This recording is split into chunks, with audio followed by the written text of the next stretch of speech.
My name is Rebecca Flores, and welcome to the show. Today we have Tony Aguilar of the Providence Latin American Film Festival.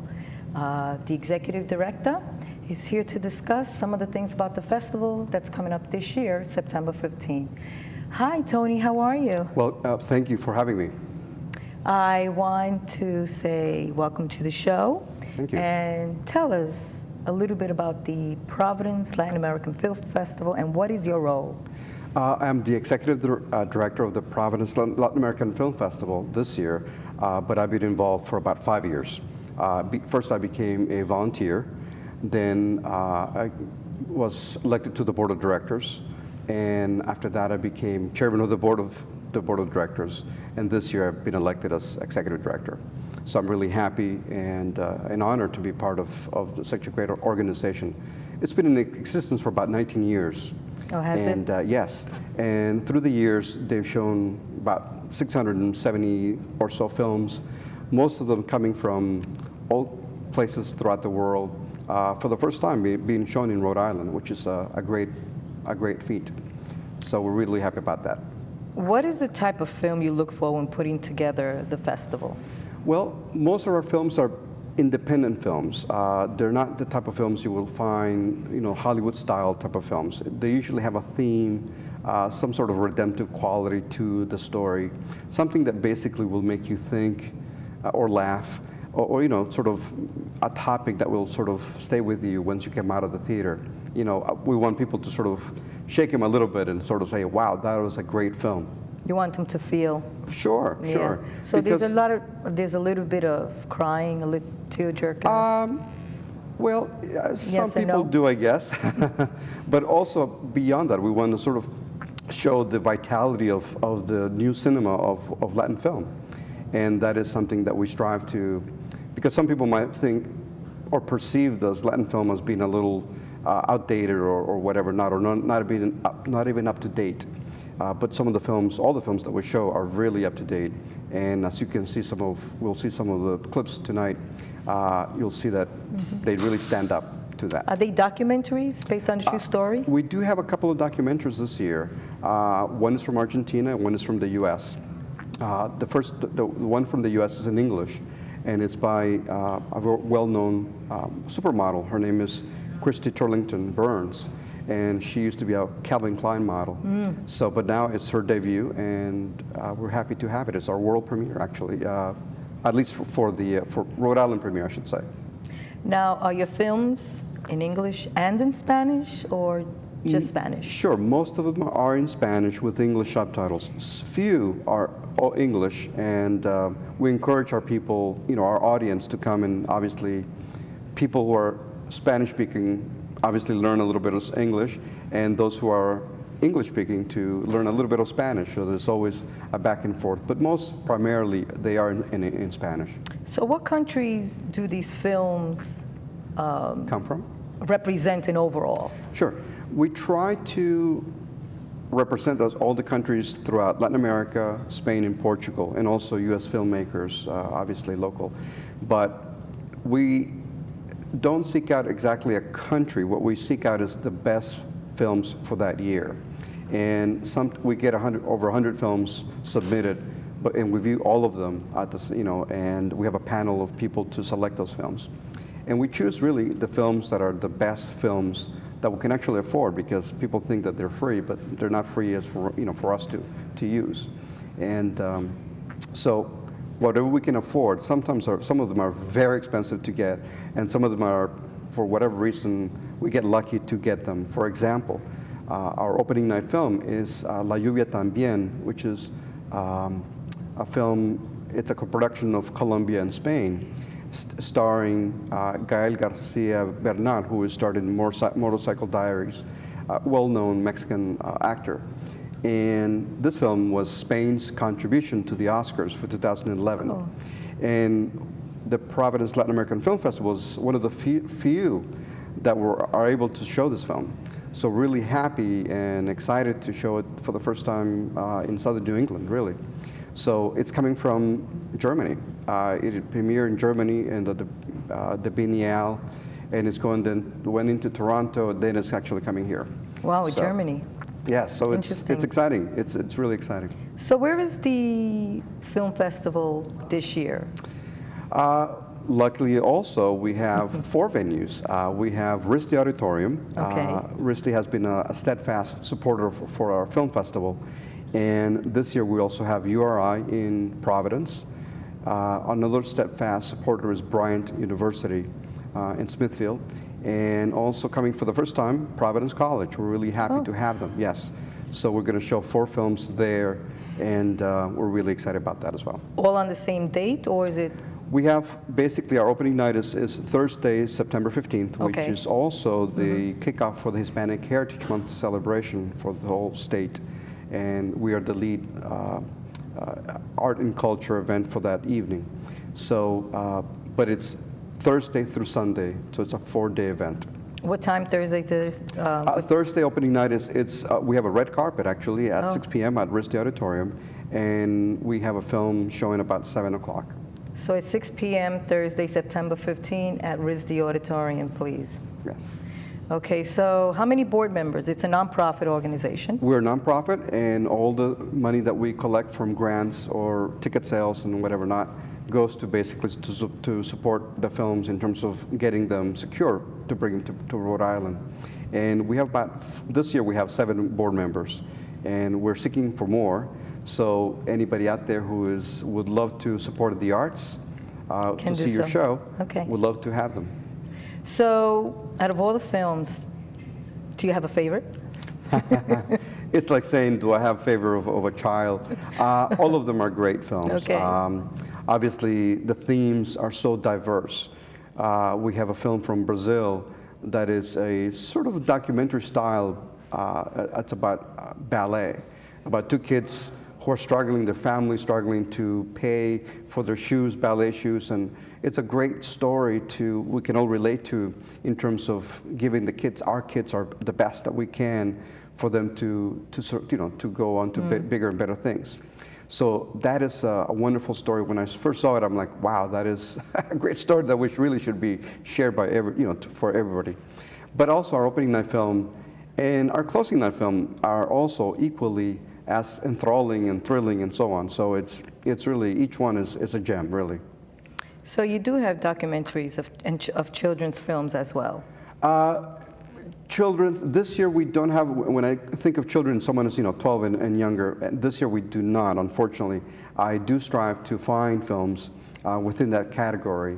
About 2 years ago, we did find a film that was suitable for that age range, and we did show it at the Lincoln School, and we had over 600 kids shown present for that film. It was basically a caricature, and it was in Spanish.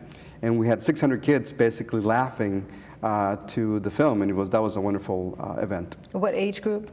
That for that film was, I would say, 8 to 12. 8 to 12, yeah, 8 to 12. Yeah, that was great. Unfortunately, this year we don't have that particular film, but I would say this a film from Brazil is very family oriented, and I would encourage families to bring their children, and that's called. Once again, it's about the ballet dancing. Okay, the ballet dancing. Yeah, it's a great film. Okay, now all the films, are they family friendly? Yes. They are, Like okay. I said, I mean, we really strive to bring as many people from different Spanish and also Portuguese also, to bring families, to bring their kids and enjoy the films. This year we have 2 or 3 films that are more mature audiences, for mature audiences, because the theme is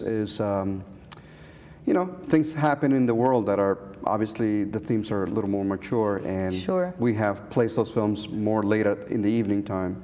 So, but at the same time, the ending of the film will somewhat shock you a little bit to the good degree. There's a redemptive quality to the films that you take something with you. But we'll be seeing, you'll be watching 2 films later on, as soon as, right before the end of the show. What made you want to get into the Latin Film Festival? I mean, be part of it. Sure. I was been interested in supporting the arts, art and culture, and I used to live in New York City, and really my life revolved around that. And now living in Rhode Island, I feel the same way. Basically, there's only a few venues that I can sort of say that are Latin-based, that are within the art and culture, and I want to sort of dedicate a portion of my time, and we're all volunteers, by the way, for that cause. And that's the reason when I first got invited to become a volunteer, I fell in love with it. I really felt it was a worthwhile cause, and I said, let me put my weight behind Sure. it, and I'm here after 5 years, so I'm happy about it.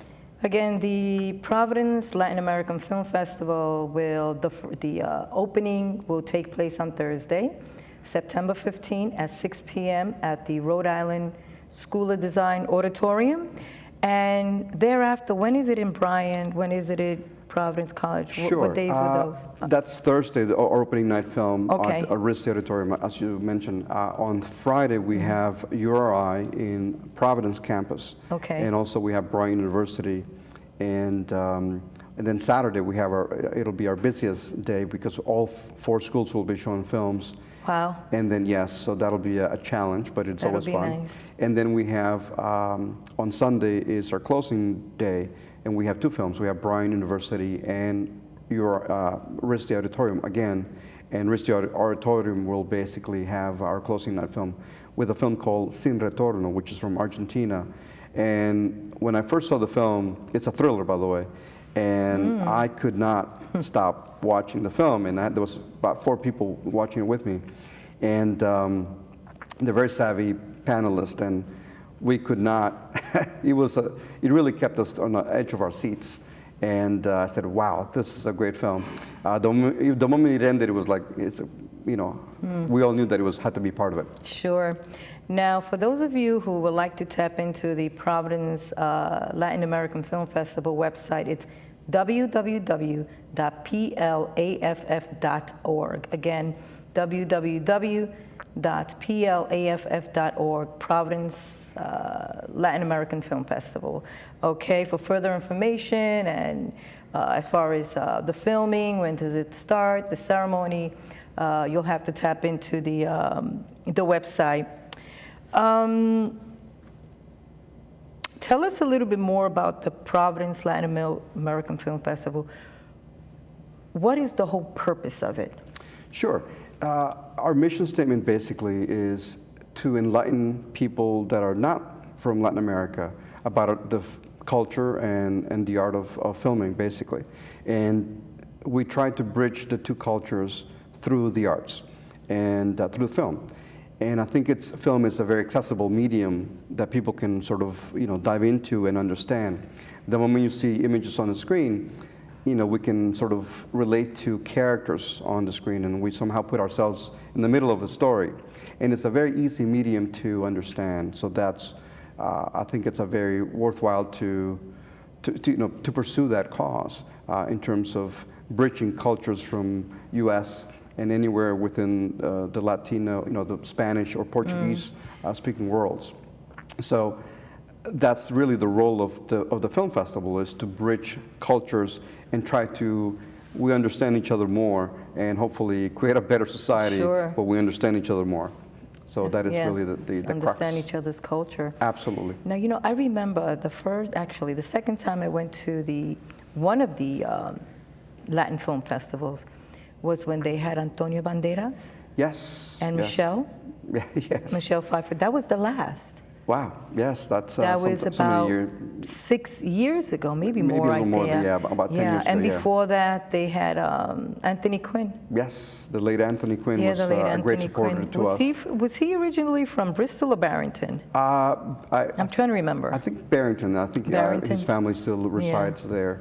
But they've been a great supporter, when he was I like the flyer. I want to let the audience see the flyer of the Providence Latin American Film Festival. It's actually the 19th annual festival taking place, and I would like all of you to please welcome to see some of these documentaries of some of the Latinos, what we go through, what we strive for in different Latin cultures.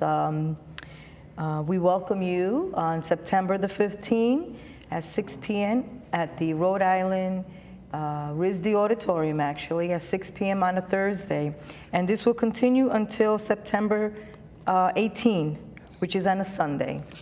Anything else you want to add about the Latin Film Festival that we don't already know? Sure. Well, the only thing I could say is obviously is they will surprise you. The films will really surprise you. I know we touched upon a little bit before, but it really, each film will because there's only 10 films this year, we decided to keep it small, but at the same time, each one being a gem.